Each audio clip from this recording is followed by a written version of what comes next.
All right, here we are in Act 4, and if you remember, at the end of Act 3, Juliet had decided to not let the nurse in on her plans, and she decided she was going to go to the friar to figure out what to do because now Capulet has promised her to be married to Paris on Thursday. And so here we are, we're in Friar Lawrence's cell, and notice Friar Lawrence and Paris are there. We can make an assumption here even before we start. Why do we think Paris is at Friar Lawrence's cell? Well, just like Romeo had to set up the wedding, Paris is also probably trying to set up the wedding here. So Friar Lawrence says, "On Thursday, sir? The time is very short." Paris, "My father Capulet will have it so," meaning his father-in-law, future father-in-law. "And I am nothing slow to slack his haste," meaning I won't slow him down by being slow myself. Friar Lawrence, "You say you do not know the lady's mind. Uneven is the course, I like it not." Meaning, this could be a rocky start if you do not know the lady's mind. Meaning, you don't even know what Juliet thinks about all this. Remember that Friar Lawrence probably knows what Juliet thinks about all of this, and so he's kind of like hinting at Paris, like, "Are you sure this is such a good idea?" But he can't outright say, "Hey, she's already married." Okay, Paris. "Immoderately she weeps for Tybalt's death, and therefore have I little talked of love," meaning I haven't had a chance to really woo her. "For Venus smiles not in a house of tears. Now, sir, her father counts it dangerous that she doth give her sorrow so much sway, and in his wisdom hastes our marriage, to stop the inundation of her tears, which too much minded by herself alone may be put from her by society. Now do you know the reason of this haste?" So according to Paris, he's thinking he's kind of doing Juliet a favor by marrying her quickly because according to Capulet, if Juliet marries Paris, then she'll stop crying over Tybalt, which of course we know is not why she was even crying in the first place. And I can guarantee that Juliet is not going to stop crying if she's forced to marry Paris. In fact, that would be a worse situation, as we know. Friar Lawrence aside, I knew not why it should be slowed. I mean, I wish I was unaware of why this should not happen, right? Because then he wouldn't feel quite the heaviness of the situation. Look, sir, here comes the lady towards my cell. Enter Juliet. Remember, she's going to talk to Friar Lawrence about how to get out of this wedding as Paris is setting it up. Enter Juliet. Paris, happily met my lady and my wife. Juliet, that may be, sir, when I may be a wife. Paris, that may be, must be, love, on Thursday next, meaning what might happen is actually certain to happen. Juliet, what must be shall be. Friar Lawrence, that's a certain text, meaning that's the one piece of truth in all of this, right? That like what's going to happen is going to happen. Yeah, that's true. Paris, come you to make confession to this father? Juliet, to answer that, I should confess to you. Paris, do not deny to him that you love me. Juliet, I will confess to you that I love him. Paris, so will ye, I'm sure, that you love me. Juliet, if I do so, it will be of more price being spoke behind your back than to your face. Meaning, if I do love you, it would mean more if I were to say it to the friar rather than directly to your face. Meaning, she's not going to give in to what he's asking for right now. He's asking her to kind of profess her love to him, which obviously she doesn't love him. And so she's like, well, I'm not going to do that. And if you were smart, then you'd know that, saying it behind your back is actually more valuable, more important. Paris, poor soul, thy face is much abused with tears. Oh, that's actually kind of not a nice thing to say. He basically says, oh no, you've been crying so much that your face has like taken a beating from it. So not a very nice thing to say to someone you're about to marry, but okay. Juliet, the tears have got small victory by that, for it was bad enough before their spite. Meaning, my face was not any better before I started crying, so don't worry. Paris, thou wrongst it more than tears with that report. I mean, you're being mean to yourself. Juliet, that is no slander, sir, which is a truth, and what I spake it to my face. Meaning I'm talking about myself, so relax. Paris, thy face is mine, and thou hast slandered it. Ooh, okay. Paris got a little possessive there, in my opinion, because he's basically saying, when you become my bride, when you become my wife, you and your entire body and everything about you, all of your possessions, becomes mine. And so what he's saying is, when you speak poorly about your own face, you're actually speaking poorly about my property. Okay, so in a way, she has slandered what is going to be his property through marriage. Awkward. Juliet, it may be so, for it is not mine own. Now, that is actually true in some ways, right? Her face, in her mind, as a wife to Romeo, is not her own. So she's not concerned about slandering what belongs to Paris because she doesn't belong to Paris. But in her mind, she does belong to Romeo. So she's like, well, you're kind of right in that my face is not mine own, it is someone else's. Are you at leisure, Holy Father, now, or shall I come to you at evening mass? Meaning, do you have time for me right now? Friar Lawrence, my leisure serves me, pensive daughter, now. My lord, we must entreat the time alone. Meaning, he asks for Paris basically to leave. Paris, oh God shield, I should disturb devotion. Juliet, on Thursday early will I rouse thee. Till then, adieu, and keep this holy kiss. And he exits. Juliet, she says, oh, shut the door, and when thou hast done so, come weep with me, past hope, past cure, past help. Friar Lawrence, ah, Juliet, I already know thy grief. It strains me past the compass of my wits. I hear thou must, and nothing may prorogue it, on Thursday next be married to this county, meaning I know your situation. Juliet, tell me not, friar, that thou hearest of this, unless thou tell me how I may prevent it. If in thy wisdom thou canst give no help, do thou but call my resolution wise, and with this knife I'll help it presently. Okay, so she says, if you can't help me in my situation, then I am going to stab myself with this knife, right? I'm going to take it into my own hands. God joined my heart and Romeo's, thou our hands, and ere this hand by thee to Romeo sealed shall be the label to another deed.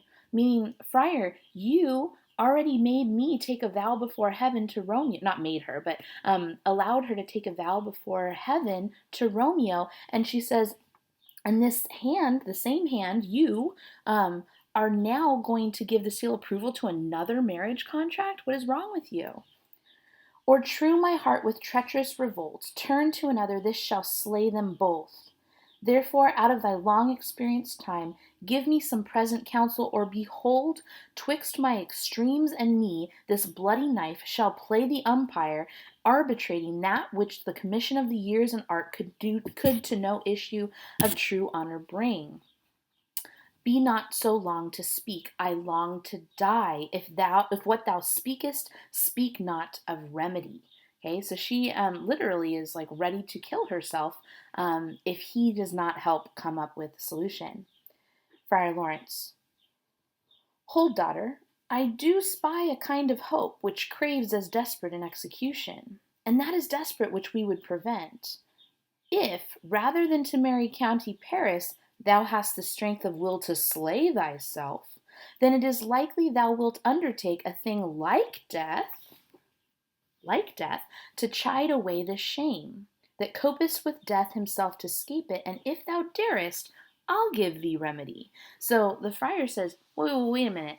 If you're willing to kill yourself rather than marry Paris, I might have a plan for you, something similar to death. Okay, so all right, he's giving us some clues here as to what his plan is. Juliet says, "Oh, bid me leap rather than marry Paris from off the battlements of yonder tower." So she'd rather jump off of a tall tower than marry Paris. Or walk in thievish ways. I'd rather go down dangerous streets. Or bid me lurk where serpents are, meaning put me in a room full of creepy snakes. Chain me with roaring bears. Put me in a room full of like dangerous bears. Or shut me nightly in a charnel house. A charnel house is a vault for bones when they have been removed from graves so that the graves can be reused. Real quick, as a side note, I think I mentioned this in one of the earlier videos, but Shakespeare actually put a curse on his grave. It says, "Good friend, for Jesus' sake forbear to dig the dust enclosed here," meaning don't dig up my bones. "Blessed be the man that's that spares these stones, and cursed be he that moves my bones. Okay, so this was a common practice, and so a charnel house would be where they would move the bones of older graves to make room for newer ones. Okay, so notice she's got a few ideas of what she'd rather do than marry Paris. So far, we've got leap from a tower, walk in a dangerous street, be pent up with snakes, chained up with roaring bears, put me in a grave, basically a tomb. Okay, over covered quite with dead men's rattling bones. So literally, put me in a tomb with reeky shanks and yellow chapless skulls. Okay, so again, all of this is kind of related to the charnel house here. Or bid me go into a new made grave and hide me with a dead man in his shroud. Okay, and these would have been very, very creepy things for her to do, especially as a woman, but just in general, people in Shakespeare's time were especially superstitious, and so this would have been kind of a scary thing to do. Things that to hear them told have made me tremble, and I will do it without fear or doubt to live an unstained wife to my sweet love. Okay, so I want you now to think about what are some things that she is willing to do rather than marry Paris, and think about the extremes of them, or the extremity of it. Okay, Friar Lawrence, hold then, go home, be merry, give consent to marry Paris. Wednesday is tomorrow night, look that thou lie alone. So, by the way, that means that today is Tuesday. Just want to point that out real quick. Okay, so Wednesday is tomorrow. Remember that their wedding is supposed to be on Thursday. So, Wednesday night before the wedding, look that thou lie alone. Let not thy nurse lie with thee in thy chamber. Take thou this vial, being then in bed, and this distilled liquor drink thou off. When presently through all thy veins shall run a cold and drowsy humor, meaning a certain potion, for no pulse shall keep his native progress, but surcease. Okay, so essentially he says Wednesday night, go to sleep by yourself, don't let the nurse in there, and take this potion. This potion is going to make your pulse surcease or stop. Okay, so it's going to make you not have a heartbeat. No warmth, no breath shall testify thou livest. The roses in thy lips and cheeks shall fade to paly ashes. Thy eyes' windows fall like death. I want to emphasize like death when he shuts up the day of life. Each part deprived of supple government shall, stiff and stark and cold, appear like death. Okay? So essentially, this potion, what it does is make you appear as though you're dead, right? You won't have the pinkness will escape your lips and your cheeks, right? So you'll look very, very pale. Okay, your eyes' windows will fall, meaning your eyelids will shut. Okay, you won't have a pulse. You are going to appear dead. Okay, but that's important that it's an appearance, right? He's not actually trying to kill her, right? And in this borrowed likeness of shrunk death, thou shalt continue 42 hours. So that gives her 42 hours of pretending to be dead. And then you'll awake as from a pleasant sleep. Now, when the bridegroom in the morning comes to rouse thee from thy bed, the bridegroom would be Paris, okay? When he comes in to rouse thee from thy bed, there art thou dead. Not really, but he will think that she is dead. Then, as the manner of our country is, in thy best robes uncovered on the bier, thou shalt be borne to that same ancient vault where all the kindred of the Capulets lie. Okay, so basically, you're gonna appear dead. They're gonna have a funeral for you. They're going to put you in the Capulet vault. Okay, the family kind of tomb. Okay. In the meantime, against thou shalt awake, so before you awake, shall Romeo by my letters know our drift. So I'm going to be communicating with Romeo here. And hither shall he come, and he and I will watch thy waking, and that very night shall Romeo bear thee hence to Mantua. Okay, so essentially, I'm going to tell Romeo that you're not really dead, and I'm going to tell him of our plan, and he's going to come, and before you awake, he'll be there, and when you wake up, he's going to take you off to Mantua. Okay, so no one will even know that you aren't even dead. And this shall free thee from thy present shame, if no inconstant toy nor womanish fear abate thy valor in the acting it. So he basically says, hey, this plan will work as long as you have the courage to make it work, because it does take some courage to fake your own death, okay? Juliet, give me, oh, tell me not of fear. Okay, so she's on board.